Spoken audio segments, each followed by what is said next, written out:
Well, hello and welcome to another episode of the Lending Podcast. We are excited to be with you today. I'm John Burnham. This is Jeff Hello. Jones. Thank you so much for being with us. And we've got a great topic for you. It's election week 2024. It has been quite a ride. Yeah, it has been. We don't have a name for this episode, but We don't. it's going to be something like what? Don't worry, Election. be happy Don't worry, be happy. Yes, your dreams can still come true. How when about it that? comes to housing. Yes, When it comes to housing, right. Don't worry, right? be happy about housing. Yeah. No, I think it's been a wild ride. Everyone out there in the world knows that we're all exhausted from the race for the president, and now that is over. Voters have decided, and now we're moving forward. So we like to bring, the lending perspective of what's going on in our housing environment. So if you're out there and you're wanting to buy a home and you're wondering, is this now a time now that this big piece of decision making is over? What's that going to do for the housing market? That's what we're going to talk about. Yeah. And I think the most important thing, as I was thinking about this today, it's really what's most important to you. Yeah. What is most important for your family? What is most important to you for your situation? And at the risk of talking out of both sides of our mouth, we've talked about this before. It's like if rates go up, it's a great time to buy. If rates go down, it's a great time to buy. And so what I want to express to you out there is there's a lot of opportunity right now in the housing market. Yeah. This time of year brings a certain opportunity because it is late in the year, regardless of what's going on with the election. Late in the year can bring about certain opportunities. We just touched on this in the last episode, and now we have this interest rate outlook, which we're going to talk about, and we're going to talk about some historical data as well, like what's happened the last 4 or 5 presidential cycles. For those of you that may not follow the market closely, what happens when there's a Democrat in the White House? What happens when there's a Republican in the White House? Specifically, what happened under Biden? What happened under Trump, Obama, Bush? And we'll go back a ways and take a look at some historical data, and then also give you some clarity on where the market is shaped to go. Will it actually do that right away? We're not sure, right? But we can tell you from the historical data what is really kind of looking through the lens of looking through the windshield versus looking through the rearview mirror. What's yet to come. Yeah. Yeah. And as many of you, if you've listened to us, you subscribe, we hope you do, have listened to our podcast, we don't give you information that's usually what you hear in the mainstream media.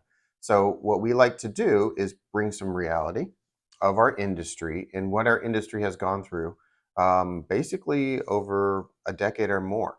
So, our perspective is a lot wider of a breadth. So, a Definitely. lot of the marketing and the information that's out there is usually like a 1 or 2 year max perspective. We give a bigger perspective because we know that it de-emotionalizes the decision making of your biggest purchase of your home. And we want to do that for you. We want it to be happy. We want it to be joyful. We want to have your dreams come true.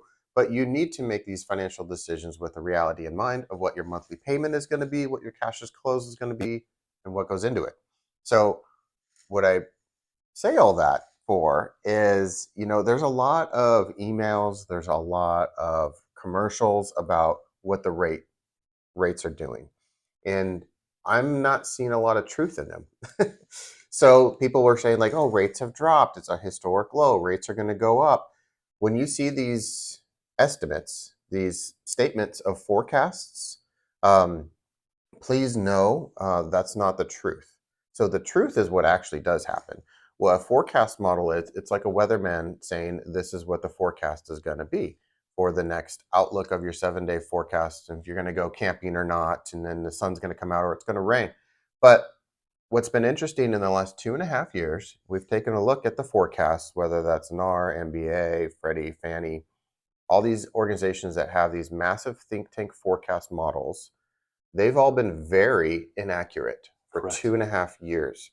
Now, what that means is we've basically trended along a national average of a 7% rate for 2.5 years. That's where the average line has been of rates, and we've bumped up, to eights, down to sixes, and we played around within 1 point margin of that for 2.5 years. And we're basically back to where we were a year ago. Actually, now over the last 3 weeks, we've gotten slightly worse. Right.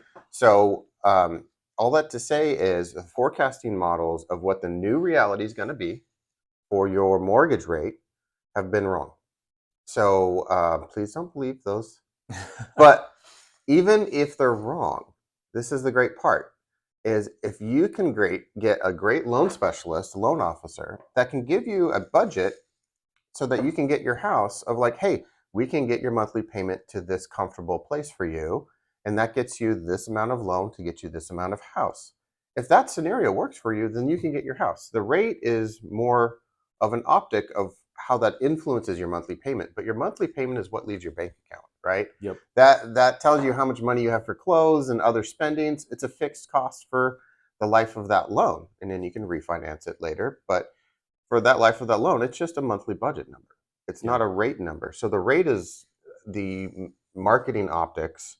It does influence your monthly payment, but your monthly payment really is your deciding factor. And so, Yeah, there's so many mixed headlines that rates went up, rates went down, and we've talked about what drives interest rates. At the end of the day, it is how many institutional buyers, how many investors are buying mortgage bonds. That's it. If right. there's more buyers than sellers, rates are going down. If there's more sellers than buyers, rates are going up. And so I wanted to take a quick snapshot. I want to recap the last 20 years in about 60 seconds here and look at what's happened historically over the last few presidential Yeah. cycles of interest rates, I and then just, look at today. Yeah. I'm going to cut you off Yeah. because the last episode we did on this topic was episode 42, and it's basically solving the housing affordability crisis. And it goes to a deep dive of how that bond market affects your rate. That's right. And so if you haven't watched that, that's a great episode to watch because that leads into what you're about to talk about. You bet. Yeah, the bond market movement is so critical, and of course that's driven their stocks and bonds. Right. Typically, if the stock market's has a great day, the bond market doesn't have such a great day, and they move inverse. Historically, that's typically what happens. Not all the time, but if we look back just for the last 20 years, so let's just go back to 2004. The market was booming, the economy was booming. Bush was in office. Those rates continued to rise during his presidency. Then we know, the mortgage meltdown and crash of 2007, the economic crisis. Obama got elected in '08, and he had a recession to deal with. And so rates came down. The Fed lowered the short term rates, bond yields came down, and we had a low interest rate environment but really didn't start until after about 2010 and 11, and then 2012 all the way through 2016. During Obama's presidency, rates were very low, and the Federal Reserve Fed funds rate was very low.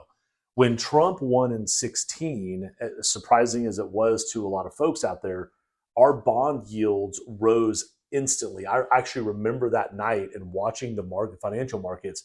The stock market went crazy, good, and the bond market sold off, and we had a rise in mortgage rates right after Trump was elected in 2016. That trend continued for about a year or so, depending on what metrics you look at. And then as inflation started to come down in the latter part of his presidency, 2018 and 19, we had super low mortgage rates even before COVID. I think a lot of people forget that.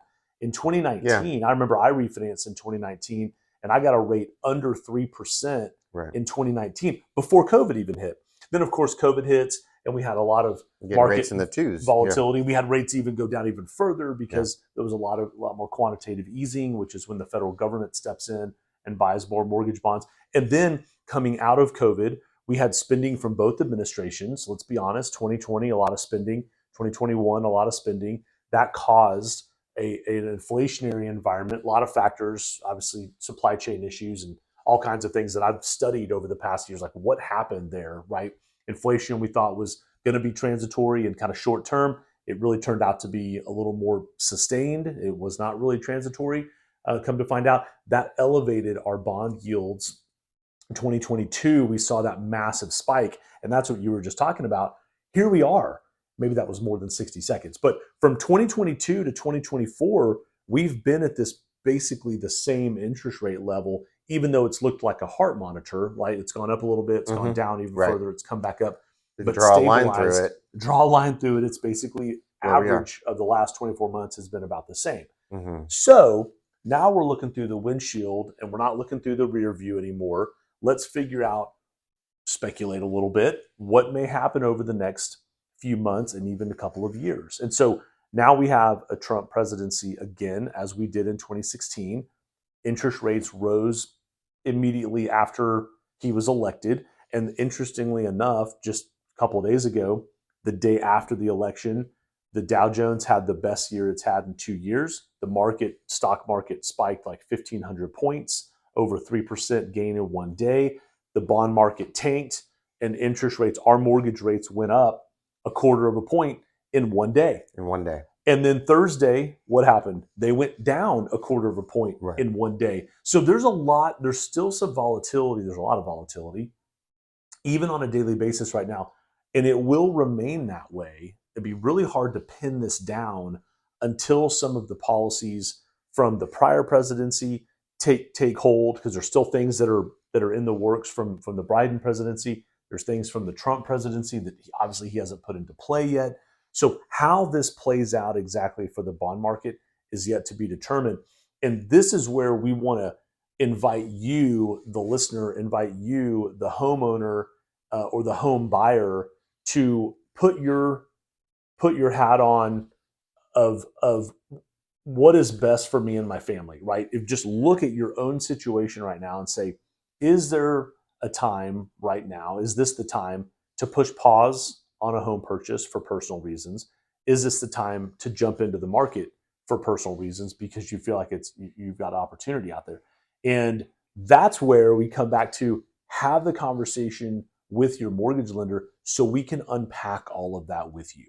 And we can talk about interest rates. We can talk about your budget. We can talk about how the market may move. Because if you believe we're entering into an inflationary environment, then interest rates are going to go up and prices will go up. And so when's the best time to buy? Well, that's actually yesterday. So if you believe that inflation will come down and the cost of goods will come down, and if you believe interest rates will come down with that, then it's going to bring more demand. It's going to be harder to buy a home because you're going to be in competition. And so, at the risk of talking out of both sides of our mouth, again, in both scenarios, the best time to buy, if you're in the market to buy a home, is yesterday, because it's either rates are going to go down with more competition, or prices are going to continue to rise and rates are going to go up, and you're going to be glad you got the rate you got today. That's right. That's right. So what I'm hearing you say, That was a lot. as well, is, it most of the time it doesn't matter which Republican or Democrat is in the White House. What matters is the financial environment the country is in, and on top of it, so that's recession or not, and on top of it, what the Federal Reserve's stance is on buying into the bond market or not. So their financial, That's right, balance commitment. sheet, Yeah, basically, how much they want to put investments into the bond market. Because they used to be a 40-50% buyer, meaning they were the biggest buyer in the bond market. Yeah. And if they want to do that again, now it's tiny. It's like minuscule. They're barely in the bond market. Mm-hmm. And if the next administration wants to get back into that game, then that'll change everything for affordability. Yeah. If they don't, then nothing really changes. It's Right. just the regular bond market buyers buying the bond market buyers. So, so what I'm hearing you say is it's not so much, the leaning of the party. It's not Republican, Democrat. It's what's going on with the environment, with the nature of our economy, and then if the Federal Reserve chooses to buy into the bond market more. Yeah. So those are really, and that seems to not follow a party line. Right. Right. Obviously, the country's economic flavor does have some bearing on policies from the federal government, but those take a long time to react. Yeah. I mean, statistically, we are in a very strong economy from a standpoint of unemployment. Unemployment's around 4%, 4.1%. Do you trust the unemployment numbers? That's a whole nother podcast. As a finance, I used to be a data analyst, and I feel like the data points have changed. Yeah. So, our unemployment numbers today were not, in my opinion, not the same quantitative data of unemployment numbers 10 years ago. Right. Well, I don't. And there's a different analysis, is what it feels like. it is a different analysis because I think there's second jobs that come into place. There's replacement jobs that may be factored into the reports. Yeah. We And the don't. gig economy really has changed a lot of the metrics. Yeah. So a lot of people, whether you're like Uber drivers or you're in a service industry where you're, a 1099 of some other kind, I feel like the 1099s have just grown so much that the They unemployment have. numbers have really had to shift. That's true. A lot of folks starting businesses. Yeah. 1099 employee in our world of mortgages is a self-employed individual. And you Yes. think about being self-employed, you think about like owning a business, having employees, having overhead. Not necessarily, right? In our Yeah. world, if you're a 1099, you're essentially self-employed. And there's Yeah. companies out there, you can be a W-2 or a 1099 and essentially do the same job. Yes. It's just how your employer pays you, which is a technicality in our world in the mortgage space. Yeah. But yeah, so I mean, overall, though, it seems like we've had a strong job market. Can it be improved upon? Yes. I mean, everything can be improved upon, right? And I think that's the commitment moving forward is we want to create more jobs. We want to have a stronger employment base. We want wages to rise. We Right. want inflation to go down. And those are all things that affect you and me and your family and my family and the cost of everything. And I think we've touched on this before, and this gets lost sometimes, I think, in the inflation discussion, because inflation right now is around 3%, according to the experts, a little over 3% per year. Okay, that's a reasonable inflation. The Fed's target is 2%. Historically, we'd like to be at 2% year over year, which if you're getting a 2 to 3% raise at your job every year, your wages are rising with inflation. Which, And if you're not, we feel you. yeah, for sure, exactly. So, But what right. happened, from 2021 to 2023, essentially, is inflation jumped a huge number. It was 9% at one point. I think over the course of 4 years, it was about 20%. Yeah, which is insane. And so that jump created a new plateau, a higher floor. Yeah. And then even though inflation has stabilized, prices of things are not going down. And I'll tell you the one category, at least in our household, that is really kind of a choking hazard. It's insurance costs. Oh, it's And insane. think about if you're a homeowner out there already, Yeah. you own a car, you have car insurance, health insurance, car insurance, home insurance, renter's insurance. Every category of insurance, I feel like has gone up over the last few years. And there's natural disasters. There's a lot of things leading to that, right? It's not. We should get an insurance advisor on here because it's Yeah. It's a lot to unpack on why that is, but it Yeah. is the case. Yeah. Yeah. Um, And so can yeah. that come down substantially in quick Oh. order? I don't know, but I think other things can probably become less expensive. And the fundamental cost of inflation, like what drives that a lot of times, is the actual transporting of the goods from A to B, right? From A to Z, if you will. And so if we can bring down our transportation costs, there's a lot of fundamental economists that believe that will help the economy, that will help our price of goods come down.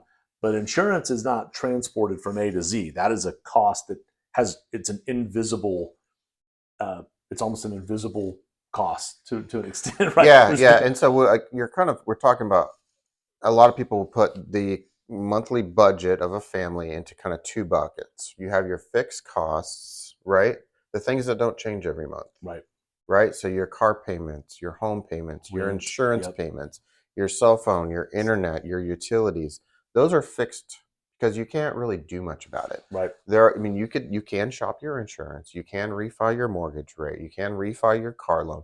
You can do that, but usually most people sit on those for years, before they make a change on it. Mm-hmm. So those don't really change too much, and those are the big ticket items other than, water bills are also going up. If you live in Texas in the summer, our water bill is off the charts. Yeah. Holy smokes. Well, electricity and water. But yeah, so you got your fixed costs, and then you got what we call, I always call them your adjustables, but those are variable costs. Your variable costs. So, and your emergency costs and things that are unforeseen, right?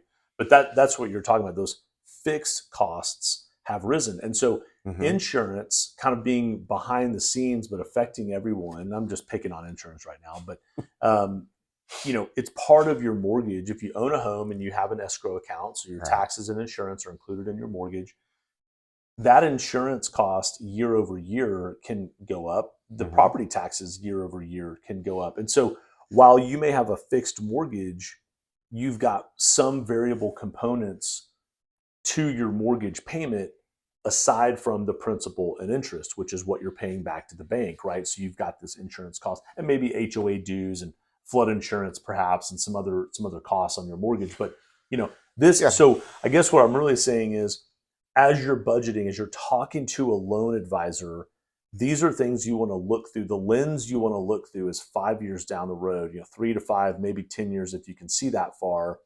And let's play out your scenario over the course of the next 60 months or more and use some historical data to also do some forecasting, knowing that the forecasting has been inaccurate from a lot of professionals. And so we kind of have to look at a worst case scenario in some cases. And that worst case scenario, this is what I always say about like refinancing your loan or buying a house. If your worst case scenario makes sense, that's a smiley face, right? Because if the worst case scenario works for you, it can only get better. Rates go down, you're refinancing your mortgage. On an annual basis, you're looking at your insurance policy and calling Right. your agent and saying, hey, what can we do here? You're fighting your property taxes with the county to make sure that you're not getting overtaxed. And so there are measures you can take and there's steps you can take proactively, and we'll coach you through that. I like that. I like that a lot. So your loan specialist hopefully has a really good network of other business professionals around them, whether it's insurance agents, realtors, and these are people that can help with those fixed costs because a realtor can also help you, give you, advice on how to, get your property taxed, Protested or yeah. protested. Mm-hmm. And so they can provide comparables for you to bring and Mm-hmm. a part of your case in front of the county. And your insurance agents can help you reevaluate your policy and see if there's a changes you can make to your policy to make it more affordable for you, or maybe even shop other carriers. So those professionals that are around you are the people that really help you. Yes. And so if you're out there and you're a realtor, you're an insurance agent, and you don't have a good loan specialist to also look at the other pieces of their monthly budget, which is their mortgage, their interest, their mortgage insurance, Mm-hmm. um, you're going to want that. If you're a buyer out there and you're not sure, should I wait till after Trump is sworn into office to buy and see how the dust settles, or should we start shopping now? That's that's what this podcast is for, really, is to tell you start looking at shopping now. You don't Yeah. have to financially commit to anything. You can get really good advice from a loan specialist, a realtor, an insurance agent. If you get those three people teaming around you for no cost to you, you can really put a good scenario together that you might be comfortable with and get in your dream home before the new year. Absolutely. And that's really our goal, is to provide those scenarios for you so you can make good decisions. Yeah, your team around you is so important, and I would make the presumption right now that there are a lot of people that are feeling alone right now, that are kind of feeling alienated, Hmm. that don't feel like they have a support system and a financial support system, and it's hard to pay for the kids, needs and sports teams and daycare and all the childcare and all the things and food and provide for your family. And so we want to be that resource for you, right, to help you connect to professionals around you. I'll give you a quick example. So I have a client that I'm working with right now, a couple, and they own a business and they have a really important what they do in the community, and they make pretty good money. What I would say is very good money. They've had some struggles managing that cash flow, managing that money, and have gotten behind on their bills, gotten behind on car payments, and I was introduced to them through one of my realtor partners, and it's fulfilling to, number one, have a client who is open to some assistance. Hey, what do I need to do? I'm sick and tired of being sick and tired, right? Like, what do I need to do to improve my situation? The business is doing well. we're making money. The money's coming in on a monthly basis, but we're not managing it well. We're not getting to the end of the month and having a little bit left over. Like, help me. Hmm. And it's been really fulfilling talking to this couple really on a weekly basis. And they're not buying a house anytime soon. That's okay. This is about getting them on a holistic financial path, right? Like really looking at their situation holistically and diving into their cash flow of their business. Where's the money going? How can we shore up some of these holes? How can we plug some of these holes on a monthly basis so that we get to the end of the month and we're at least a break even, if not have a little bit left over, so we can start putting money away, putting money in savings, building that emergency fund. And so, yes, we're loan officers. We help our clients buy homes. We're also advisors to an extent.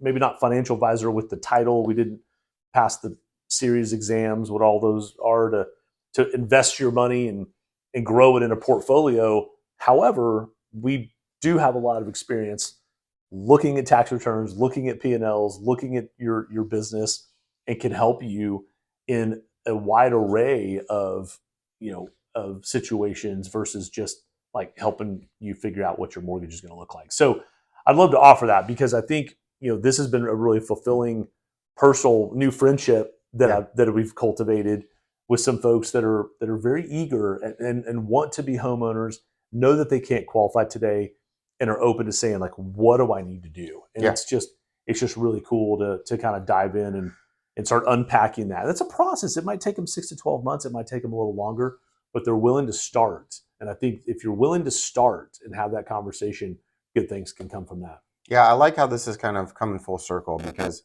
when you get your team around you of experts to give you good information, put those scenarios together that make sense to you, and then, adjust those scenarios as you continue to look for houses. As long as you got that good team around you, you can make a very successful situation for yourself. So, the I closed a loan last week with a family.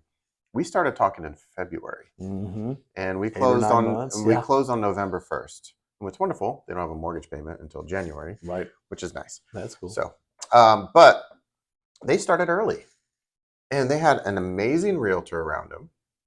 You know, and they have me pulling. I mean, I don't know how. I mean, you even helped me when I was on vacation, Sure. pulling scenarios for them. Yes. So, like, we wanted them to be able to know exactly what the dollars and cents are for Mm-hmm. each transaction, so that they're like getting excited to put an offer on that house. And then when it came for insurance, like they were getting quotes all over the map, and we were able to help steer them into great insurance agents that gave them a budget, a dollar amount that fit their budget, and they were happy with that. And so all that to say is they started early, very Mm-hmm. early. Um, they had a great team around them the whole way through. They were given scenarios for Mm-hmm. every address that they were looking at that they wanted to put an offer in on, and that's what made it successful. Yeah. Well, we closed the loan in 16 days from contract to keys, That was a quick one. so Yeah. that was pretty impressive too. That was a quick one. Yeah. Yeah. And I think we're we're we're building on this team aspect. I Yeah. think it's super important. And I remember when I blew out my knee. It was a weekend. I was playing at the park with my kids. This is about almost 10 years ago, and I knew I'd had some knee issues from high school and football and playing sports or whatever. But it always had functioned okay. And I was trying to be, Deion Sanders or whatever, catching a punt, and I planted my left leg, and my left leg went left, and my body went to the right, like kind of one of those Oof. deals. Yeah, and it was, and so Yeah. here I am, I'm hobbling home from the park. We lived across the street from this park, and it was about 50 yards to my front door of the house to try to get in the house and make a phone call and try to get some childcare for the kids while I drive myself to the ER. Luckily, it was my left leg, so I could drive. And what I didn't do was get into my house and Google cheapest knee doctor in Austin. You didn't do that? I did not do that. No. I called my buddy Scott, who's also a client of mine, a good friend, who's a knee doctor, and I said, "Hey, buddy, I just blew my knee out. What do I do?" And so I think that's if you think about it in your own personal life and your situation, if there are gaps in your financial picture or even your personal, even for your health, if you don't have that trusted advisor, that trusted person to call. I would challenge you to build that relationship with someone so that it's not just you jumping on the internet and trying to find Yeah. the quickest search. Sometimes that works really well. I'm not knocking that, but do you want to rely on that, or do you want to have a network of people that truly care about your success, truly care about you and your well-being, and are invested in your success? I think that's really key. Of course, the end of the story is he fixed my knee. It's been 9 years. Everything's great, right? No, So I think that's good. I really believe that when we say team, when we say partners around you, these are people that you've built trust with, and these are people that you like. These are people you want to talk to when you see their caller ID on your phone pop up. You want to answer that call. So if you don't have those people in your life, they are out there, So don't stop looking. I really like the fact of like saying just don't Google things to get your information there. Talk to the person in your community that's the expert in that, you know. And so if there's a insurance agent that's the expert in your field in your community, talk to them. If there's a loan officer in your community that's really good at what they do and has a good track record, talk to them. If there's a real estate agent that are good at what they do in your neighborhood, talk to them.